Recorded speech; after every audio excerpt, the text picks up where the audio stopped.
يهال علينا دمه. إياكم فستقطع يده.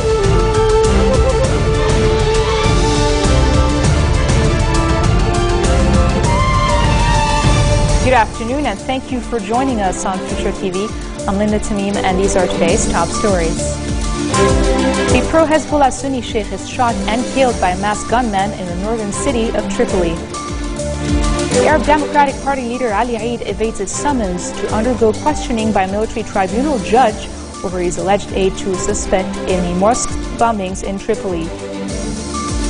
And Lebanese President Michel Sleiman stresses the importance of preserving Lebanon's good relations with Saudi Arabia upon his return from a one-day official visit to Riyadh. A pro-Hezbollah Sunni sheikh has been shot and killed by a masked gunman in the northern city of Tripoli. Security sources say one of the two gunmen on a motorcycle shot Sheikh Sa'd-Din Ghiyeh in the head, neck, shoulder and chest. Ghiyeh was reportedly transferred to Sayyidat al-Hayat Hospital in Zgharta, where he died later of his wounds. Sources say the gunman shot Ghiyeh at close range as he attempted to get into his car parked outside his house in Bossa, Tripoli. Ghiyeh is an official in the Islamic Action Front and is close to Sheikh Hashim Minkara, a local preacher in Tripoli who is pro-Assad. Minkara was arrested after he was accused of withholding information on the twin car bombings in Tripoli last August. A military court, however, ordered his release a few weeks later, and Minkara, who heads the Islamic Tawheed, declare his innocence. Arab Democratic Party leader Ali Eid has evaded a summons to undergo questioning by a military tribunal judge over his alleged aid to a suspect in the mosque bombings in Tripoli. Eid's attorney handed First Military Investigation Judge Riyad Abu Ghida a report claiming that the suspect cannot attend the questioning session for medical reasons. Lawyer Huyam Eid submitted the alibi to Abu Ghida, who referred it to the military prosecutor, Judge Sa'ir, for the appropriate response. Eid and his driver Ahmed Ali, who is under arrest, have been charged with helping Ahmed Mirey escape justice by smuggling him into Syria. Mirey is the suspected driver of the explosive-laden vehicle that blew up near Taqwa Mosque. Huyam Eid has called for Ali's release and says the military tribunal should withdraw the arrest warrant issued against the Arab Democratic Party leader. President Michel Sleiman stresses the importance of preserving Lebanon's good relations with Saudi Arabia upon his return from a one-day official visit to Riyadh. Sleiman reportedly met with a delegation from the Lebanese Business and Investment Council in Saudi Arabia, which briefed him on its good ties with Saudi officials. Sleiman told the delegation that abiding by the Saudi regulations will help consolidate the ties of mutual respect. The president also held talks with King Abdullah a day earlier during a meeting attended by top Saudi officials, including Crown Prince Salman and the Saudi Ministers of Foreign Affairs, Interior and Information. Lebanon's former Prime Minister Saad al-Hariri was also present. The national news agency says discussions focused on the situation in the region, particularly in Syria, and the ongoing consultations to hold the Geneva II peace conference. Dozens of Syrian refugees from Bin Jin near the Golan Heights have crossed into Lebanon to escape clashes between armed rebels and troops loyal to President Bashar al-Assad's government. Lebanese Red Cross paramedics last night gave medical assistance to the refugees who had crossed rough mountainous terrain to reach the village of Shib'a.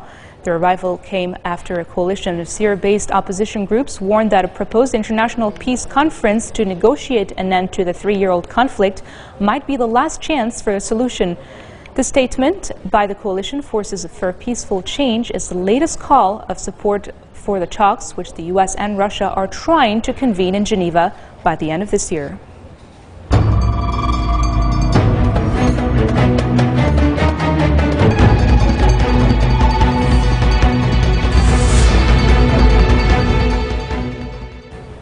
Syria's main Western-backed opposition group has approved 9 ministers for an interim government charged with running Syrian territory that is in rebel hands. The move by the SNC follows its announcement that it plans to attend proposed peace talks with the Syrian government if certain conditions are met. It also stipulated that Bashar al-Assad and those with the blood of Syrians on their hands have no role in the transitional phase and Syria's future. In a statement issued after 2 days of meetings in the Turkish city of Istanbul, the SNC says it will take part in the Geneva peace talks only if humanitarian aid is allowed to reach besieged areas and the government releases political prisoners. The General Assembly endorses the Syrian coalition's readiness to participate in Geneva conference based on the transfer of power to a transitional governing body, the TGB, with full executive powers, including presidential powers, with control over military and security apparatus. And on the fact that Assad and his associates who have Syrian blood on their hands will have no role in the transitional period and the future of Syria. Syrians are not only the fighters. Fighters are doing an important job, but there are other actors who are going to engage, all of them, the fighting groups, with the exception of those who have taken the hard line and affiliated themselves with Al-Qaeda. But we are going to engage everybody, and we understand that people in Syria are afraid that Geneva would be about their betrayal, sort of having a deal with the regime and leaving them under this monstrous regime. We don't want to do that. Syrian rebels say they are recruiting fighters in Jordan's Zaatari camp for Syrian refugees, despite a ban on rebel activities in the camp by United Nations and Jordanian officials. On a recent visit, an Associated Press reporter witnessed two Free Syrian Army members with a loudspeaker urging refugees to undergo rebel training. A Muslim cleric distributed papers to worshippers to sign up with rebels. Rebels say they recruited dozens of Zaatari residents in recent months in a drive that has increased since the summer, trying to bolster rebel ranks in the face of stepped-up offensives by Syrian government forces. Zaatari camp, located 16 kilometers from the Syrian border, is home to more than 100,000 refugees and has already become Jordan's fourth largest city. Coming up next, the UN gives $25 million in emergency aid to the Philippines ravaged by Typhoon Haiyan. Stay tuned.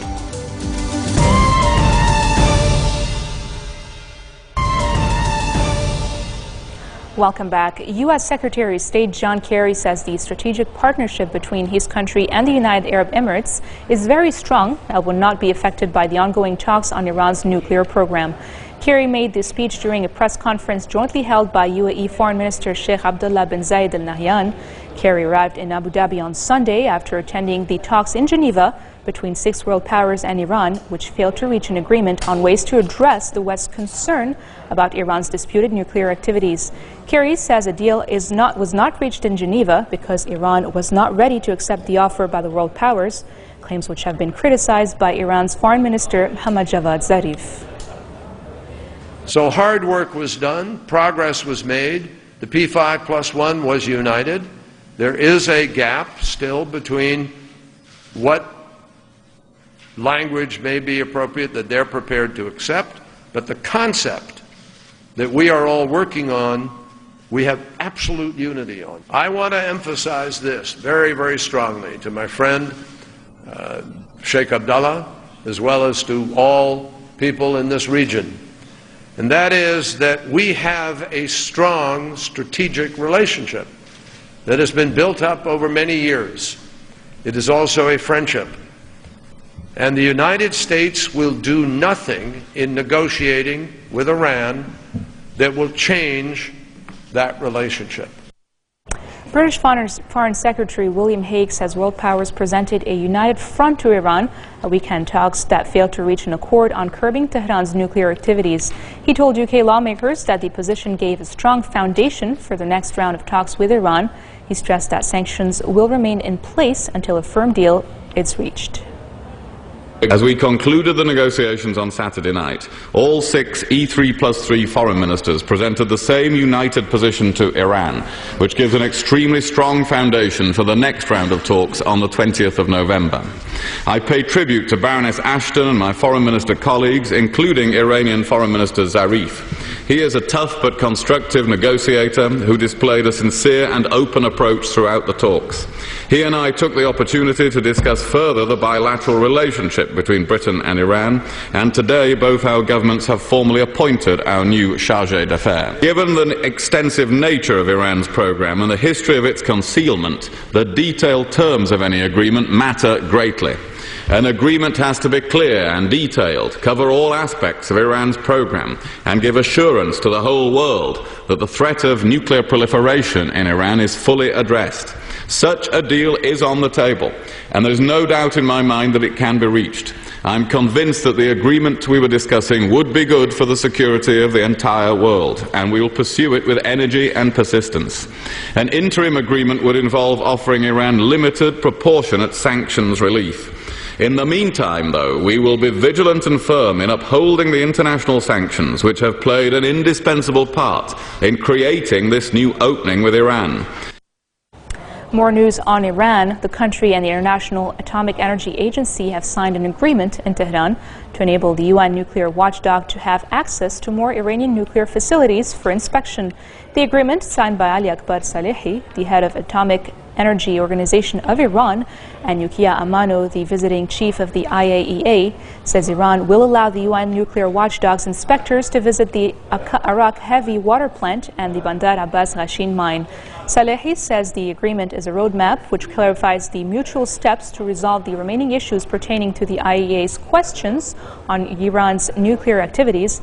Salehi says the agreement shows Iran's flexibility in its efforts to close its case with the IAEA and to bar all the excuses used by some to hinder the progress of the nuclear issue.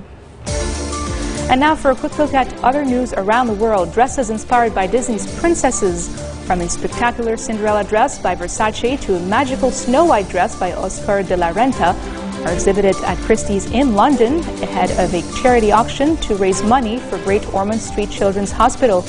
Estimates for the price list, one of pieces starts at nearly $5,000. At least 29 people have been killed and many others injured in a bus crash in South Africa, 60 miles east of the capital, Pretoria. The incident happened as a vehicle collided with a truck. The injured have been taken to a nearby hospital soon after the crash. International relief efforts to help the Philippines overcome the devastation caused by Typhoon Haiyan are building momentum.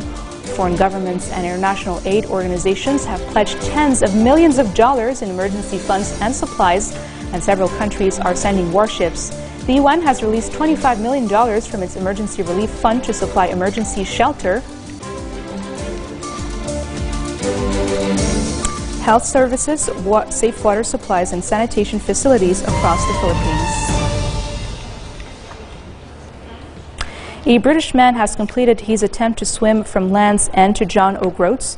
32-year-old Sean Conway left West Cornwall on June the 30th, bound for the far north of Scottish mainland. He was attempting to become the first person to swim the route up Britain's west coast. On the 135th day of his venture, Mr. Corway reached John O'Groats on the Caithness coast. He said it was the hardest thing he had ever done. Well, the last week has been quite tough since Cape Wrath. You know, the sea threw everything at us a few weeks ago, and it looked like I might have to finish this next year in the summer, but luckily we had a few good days like today and I was able to finish. So it was quite tough. You know, it was tough to swim in big waves with jellyfish stings. Getting in the water each day was hard. I never wanted to give up because I do truly believe, well, I believe that this swim was possible, even though a lot of people said it wouldn't be. But I have to thank my support crew for helping me. If it wasn't for my crew, you know, I wouldn't be able to do this.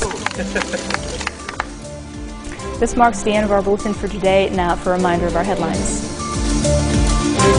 A pro-Hezbollah Sunni sheikh is shot and killed by masked gunmen in the northern city of Tripoli.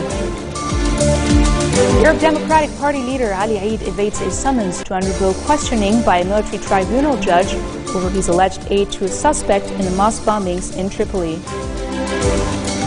Finally, Lebanese President Michel Sleiman stresses the importance of preserving Lebanon's good relations with Saudi Arabia upon his return from a one-day official visit to Riyadh.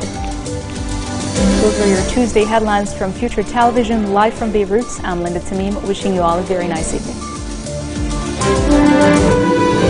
المعلومات وعوانه حلال علينا دمه